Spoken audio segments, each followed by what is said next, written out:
Today's video is going to be quite an interesting one because we're going to talk about the origin of JINNS. Have you heard of JINNS? Here in Kenya, we call them MAJINI. In Swahili, they're called MAJINI. But in English, they're called JINNS. Now, have you ever watched that cartoon? I remember watching it when we were young about Aladdin and the jinn. Understand? Aladdin will rub his kettle and the jinn would come out. A figure which is half human and half smoke. From the waist up is human, and from the waist downward is smoke. And Aladdin would make a wish, you understand how the story goes. Now, jinns are real. Jinns are real, they do exist. And today we're going to talk about the origin of jinns. We're going to talk about the origin of jinns and how they affect our lives and how to defeat jinns. Because many people right now have been tormented by jinns. And without any confusion, jinns are evil spirits. There's nothing like good jinns. Jinns are evil spirits. Period. And I'm going to discuss about the origin. Hello guys, thanks for watching. I'm Cleophas Wanyama Ministries. Don't forget to subscribe to this channel if you're watching me for the first time. In this channel, we talk about the deep things of God in Christ Jesus. And if you want to donate, use the information at the description box or at the comment section which have been below. Now we're talking about the origin of jinns. And before I go into that, I'm going to show you some of the myths which try to explain the origin of jinn. There is this interesting story. I don't know if you have come across it, which I'd like to share with you. But I'd like to warn you that this story is not true. But it's good for you to know it so that when you come across that story, you'll be able to, to discern it and cancel it because it's not true. Now, there are many religions. I don't want to mention them, which use jinns. They say they are good jinns and they are bad jinns. They can never be good jinn. A jinn is an evil spirit. We Christians, we deal with angels. Angels and angels alone. There's no such things as good jinns and bad jinns. Now, there's a story about King Solomon. Now, there's something called the Ring of Solomon. I'm a person who does a lot of research. Now, Solomon, it is believed, there's some myth and some other religions which believe that the wisdom, the Bible says that God gave wisdom to Solomon. And we know that by wisdom, kings reign. The Bible says that God reigns by his wisdom. So by wisdom, kings reign. Kings are able to reign, to dominate by wisdom. And that is the wisdom which God gave Solomon. Now, and so others, the myth believes that what God gave Solomon, it was not only wisdom, it was a ring. He said that Solomon was given a ring. And with that ring, he could control the sun, the moon, the stars. He could control angels. He could control even demons.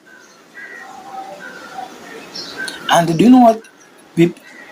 One thing I like to know that the issues of Illuminati and Freemasonry, they began with Solomon. Yeah, that's the story for another day. So Solomon, having that ring, he could command anything. He had power. The same way God had power. Now, you remember there's a place in the Bible whereby Jesus was casting out demons. And they accused Jesus of using Beelzebul powers. And Jesus said that he was not using Beelzebul powers. And there was something which Jesus said after in that conversation. Jesus said that greater than Solomon I am. So Jesus meant that he was greater than Solomon. But why? What did Jesus mean? Because in the Bible, Solomon was not casting out devils. But now Jesus, after casting out devils, he told the people he was greater than Solomon. Now this is the argument which, this is the argument which is in that theory. Follow me till the end. I'll be able to, to make it clearer for you. Now, so they believe that Solomon could command demons. And most of the religion, I don't want to mention, they believe that Solomon used jinns to build the temple. He commanded jinns because jinns are evil spirits. They are at his, he has, they said that you have power and authority. It's the same way somebody can use prisoners to do labor. In some countries, guys who are in prisons are the one who are used to build roads and to do, to provide labor for the government. So they say that because of that ring, King Solomon was able, to control the jinns. He enslaved the jinns and he made the jinns to build the temple. And I don't know, somewhere the ring got lost, and I don't know what happened then. Now, this story is not true. It's not backed by the Bible, but I'm trying to show you where the origin of jinns came from. Now, that ring which they say Solomon had is called a talisman. Now, this is why today we find people are wearing such kind of rings. There are some rings which are demonic, and I've seen it in our schools around here in Mombasa. There are some certain girls in a girls' school. If a lady is, I heard that there was a time a student was forced by the teacher to remove a ring which she had put on, and it wasn't an ordinary ring. It was a talisman. And the moment she removed the ring, everybody in the class, they were possessed.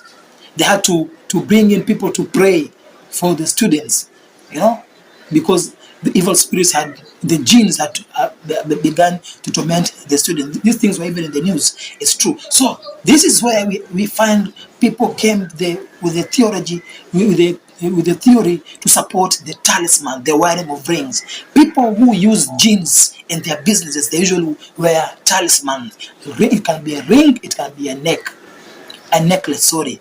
Now, have you ever seen those rings which have like blue something on top of it? It can be red, it can be green. They all have their meanings. Now, that is a talisman. They believe that Solomon wore that talisman and was able to control jinns. So for them also, by wearing those rings, they're able to control, also to make those jinns work in their favor. And I have seen people using those rings to acquire wealth. To do so many things, and that thing is demonic.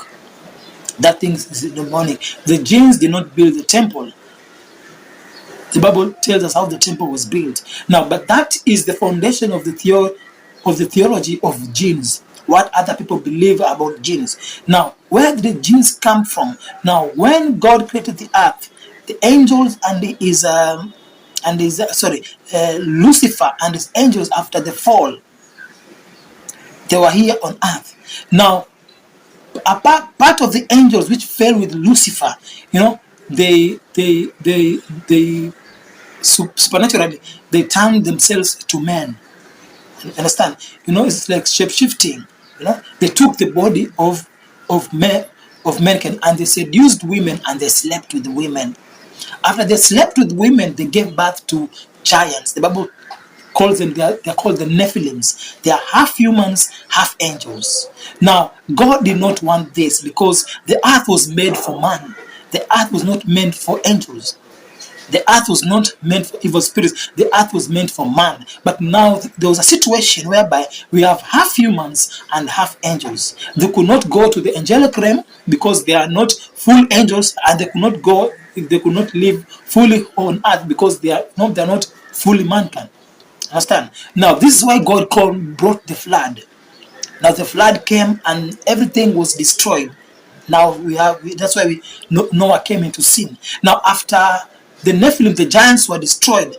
The Bible, they died. The giants died, but now their spirits are still hovering around the earth. Now, those spirits, those evil spirits, are what we also call them jinns, because they are half human and half angels. They are called jinns. And in the book of Ephesians 6:12, it says that we wrestle not against flesh and blood, against principalities. Principalities, these are type of demonic authorities which sit upon territories. They're in charge of territories. For instance, there's a principality in charge of this city where I am. There's a principality in charge of the city which you are. They're in charge of territories. Now, apart from principalities, now example of a principality. When Daniel prayed for 21 days, the Bible said that the prince of Persia withheld Angel Gabriel. Angel Gabriel could not deliver the message to Daniel, because the prince of the principalities, that demon in charge of that territory, had a contention with Angel Gabriel until Michael was sent as a reinforcement.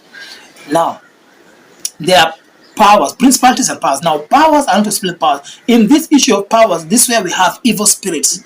Now, another word of powers are spirits, because power and spirits are the same. The Bible says that you shall receive power after the Holy Ghost has come upon you. So when the Spirit of God is upon you, you will receive power. So spirits and power are the same thing. So in this category of powers, we have evil spirits, and we also have jinns. Now, there are evil spirits which are just normal evil spirits, the ones which torment people, the ones, the spirit of poverty, spirit of work, the spirit of delay. There are those kind of spirits, but they work together with the principalities. So if there's a principality in a region which is in charge of inflicting poverty, that principality will have to work with the powers or the spirits of poverty, so that they can do a good reinforcement. Now, Paul was giving us this information of how the forces of darkness work, and it was necessary for the church to know. That's why Paul began with the statement by saying that, be strong in the Lord and the power of his might.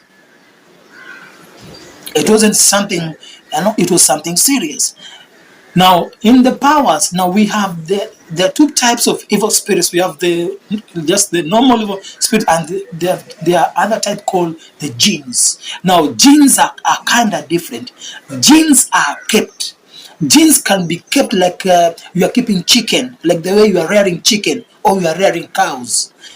I don't want to mention communities because it may turn out bad, but there are people I know, there's some communities I know which they keep jinns in their houses. You'll find somebody has got 4-bedroom house, and 1 bedroom is set aside for those jinns. They bring them food, and you're told not to enter into such a room. They are being fed, they are being taken care of. Even sometimes a year they die. Now those are types of evils. They are called jinns. They are called jinns. Sometimes you can see them, sometimes you cannot see them. They are also a type of evil spirits, and they really torment people. And these jinns are sold. You can go to specific places, I don't want to mention, where they are being sold. There are people who sell them. They are being sold. You can go to a place and sell and buy a certain jinn. So there are so many different types of jinn. They do so many things. I remember there's a certain minister who had known there's one called Makata, there's one called Shimsha, something like that. There are so many types of jinns. So there are people who go to places to buy those jinns, to maybe a witch doctor, or even religious leaders. Let me put it that there are some religious leaders who sell jinns. They sell jinns. You go, maybe if your business is not working well, you say, I want a jinn which will make people come to my business. So you go and buy. So once you give that money, there are certain jinns which will be given to you. You go with them. Maybe you'll be given in a bottle. They'll be in a bottle, or I don't know. And the moment you go and you place them in your business, those jinns will be pulling people to your shops. Guys, I'm telling you facts. I'm telling you real. These things are happening. And where I come from here in Mombasa, we have so much experiences by jinns. There are houses which are haunted by jinns. I'm gonna talk about it also in other videos. There are houses which are being haunted by jinns. There are people who are being tormented by jinns. Understand? So people use those jinns for business. This is why you find in some religions they tell you there are good jinns and there are bad jinns. There can never be something as a good jinn or a bad jinn. Jinns are demons. Jinns are evil spirits, and they need to be casted out. And they torment people. These jinns are the ones who make spiritual husbands and spiritual wives. They can, at night, they go and sleep with men, sleep with even women. I remember there was a certain guy, he was a security guard at a certain place, and he told me that at night, people were sharing with him. If you are a man, you cannot sleep while facing down. Because if you face down, the jinns will come and try to sodomize you. I'm not telling you stories, these things are true. There was an instance in Mombasa whereby a man was doing that thing, was using jinns to do those things. And they went to other witch doctor and they set a trap for them, for him. So at night when he was trying to sleep around with women, he was caught. And the thing was all over in the news. This is why you find there's a place around Kisauni, they call it stage ya paka. That means the stage of a cat. So that being turned into a cat. So even jinns can live in animals. Be careful with animals. For instance, here in Mombasa, so many jinns, they tend to live in cats. Cats.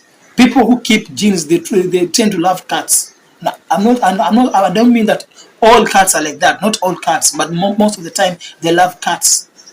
So you must be very, very careful. Jinns can be, jinns are kept. This thing can be new to you. The difference between a jinn and other evil spirits. Other evil spirits are just evil spirits, They roam around, they attack people. But these jinns are intentional. You can go and buy them. You can go and buy, even their numbers. You can be asked, how many do you want? I'm telling you this thing because I've handled it. I've seen these things. I've experienced these things. We have prayed for people who have jinns. So you go and you buy. Listen, this story of Aladdin that a jinn will make a wish come true is a scam. When a jinn comes into your life, they torment you. And if they use you, listen, I've seen people who are using jinns in their businesses to grow. And you'll find that one of their children will be affected by the jinn. Or if not children, their grandchildren. The jinn must take one of the grandchildren and find one of the children comes out abnormal. They are not good. This thing is not good, but it's a reality on the ground. There are people who keep jinns in their houses. They give them food. They give them, there are some things which you are required to do for them so that they can service you. These jinns, they pull people to businesses. They can give you customers, but at a price. At a price. When the devil does something to you, it's not easy. You are going to pay a higher price. The Bible said, only the blessings of God maketh rich and adds no sorrow. But anything which comes from the devil, which will add sorrow and misery into your life. So it's important to know, today we are just laying a foundation about the origin of jinns. I've explained what other religions think and what we Christians know about jinns. So jinns are very, very dangerous. They can take a form of objects. And let me tell you something, also jinns, jinns can do shape shifting. A jinn can appear as a person, but it's not a person. Can take a form of a person. So we need to be very, very careful when dealing with them. Jinns are not normal evil spirits. They are kind of different. Sometimes you can even hear their voices. You can even feel their presence. You can see shadows. Those are jinns. And they torment people. They are not good. They are not good. This is why I find even when people are having conflict, their enemies, they go to the place where they buy jinns. They buy jinns so that they send to you to attack you. And I know there are so many people around who are tormented by jinns. Maybe where you work, there's a place, maybe the company where you work, maybe your employer or the owners are using jinns, but you don't know. You are giving birth to children, your children are not doing well. Those jinns are affecting your children. And if you're not a strong believer, you live in captivity the rest of your life. This world we are living is very wicked. The heart of man is desperately wicked, the Bible tells us. So that's why we need the word of God. You need to be saved. You need to stand in salvation so that we can wage war. That's why Paul told us, be strong in the Lord and the power of his might. Put in the whole armor. Why? Because we wrestle not against flesh and blood. So guys, I hope you are blessed. We shall continue with the series of teachings, and I hope you are going to be blessed and your life will never be the same again. In Jesus' mighty name. See you in the next video.